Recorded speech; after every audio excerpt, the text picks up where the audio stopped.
Hola.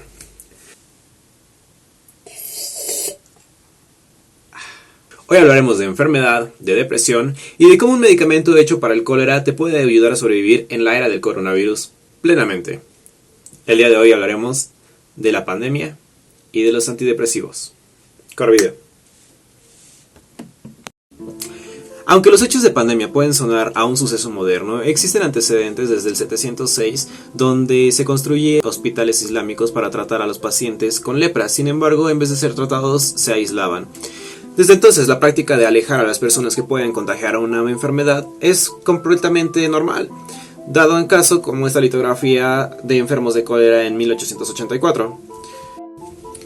A pesar de ello, la primera pandemia del mundo es la gripe española en 1918. Desde ese entonces son normales las cuarentenas para evitar la propagación de enfermedades.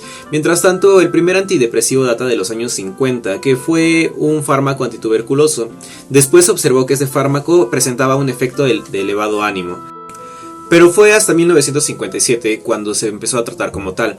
Klein y colaboradores publicaron sus primeros estudios acerca de cómo este medicamento levantaba el ánimo. Para el 2003 la OMS establece el 10 de septiembre como el Día Mundial para la Prevención del Suicidio. ¿Qué significa esto? Que los suicidas sencillamente están deprimidos, pues la depresión es una de las principales causas que llevan al suicidio. En el 2008, el Senado de la República aprueba algunos medicamentos, entre ellos los antidepresivos, para ser producidos en laboratorios genéricos dentro del territorio nacional. Esto es nuevo porque hasta ese entonces productos que tenían patentes extranjeras no se podían producir en México. Debido a los altos índices de suicidios adolescentes, en 2010 la Secretaría de Salud lanza campañas contra el suicidio. Sin embargo, no hablamos de depresión, tampoco hablamos de terapias mentales, solamente hablamos de mitos y de realidades. A pesar de que hoy en día se pueden encontrar varios programas de apoyo en contra de la depresión o en contra del suicidio, generalmente están patrocinados por partidos políticos y se suelen encontrar más que nada en periodos electorales o periodos de votaciones. Dado el caso, se hizo un estudio en el 2015 donde el 80% de los pacientes con depresión se quejaban de un deterioro en la cantidad del sueño, así como también en su calidad.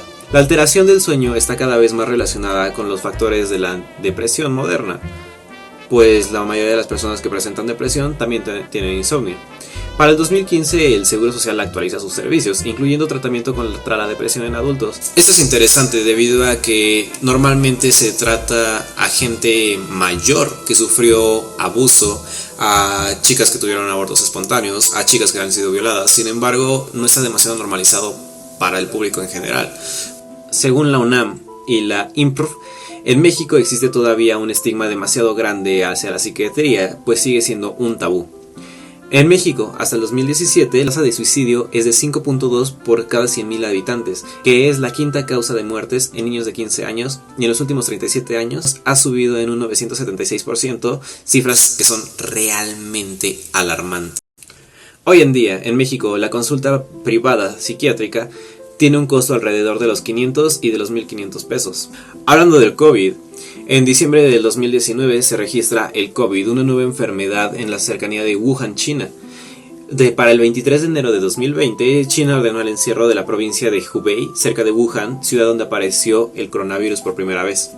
Para enero del 2020 se empezaron a ver las secuelas en la población mundial, puesto que el encierro por el coronavirus había afectado la calidad de sueño.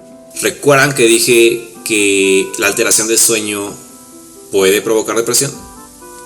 Para el 27 de febrero del mismo año se logra el primer contagio de coronavirus registrado en territorio nacional. Para el 22 de marzo la nación entra en un periodo de contingencia, un mes después. Durante el mismo mes, en España, se publica un estudio donde dice que el cerebro carece de señales, donde no está registrando el paso del tiempo adecuadamente, por lo cual nuestro reloj biológico se estropea, lo cual provoca un impacto negativo en nuestro sueño. Volvemos a hablar del sueño. ¡Duerman!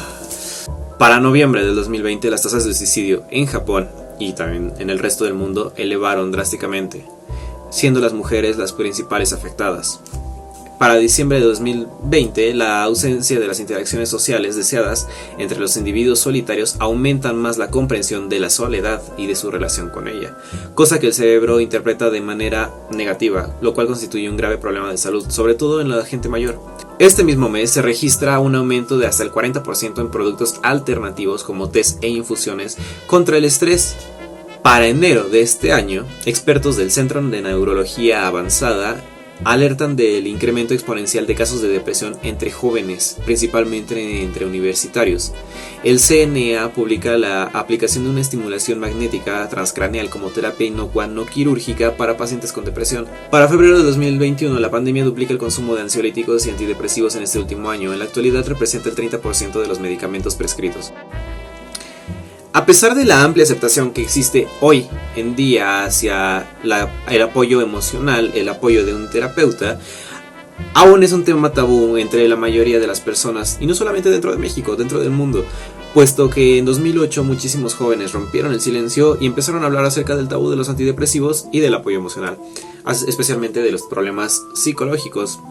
A pesar de que la ansiedad y la depresión están categorizadas como enfermedades de alto riesgo, principalmente por sus consecuencias fatales, hoy en día no existen campañas de concientización o de prevención de las mismas. Existen en contra del suicidio, que es una de sus causas después de desarrolladas. Sin embargo, debemos hacer conciencia acerca de cómo puede afectarnos el día a día y de cómo debemos de considerar y de cuidarnos mentalmente. El ir a terapia no está mal. El tratar de resolver todo por ti mismo, sí lo es. No todos somos Superman. Muchísimos de nosotros necesitamos ayuda de vez en cuando.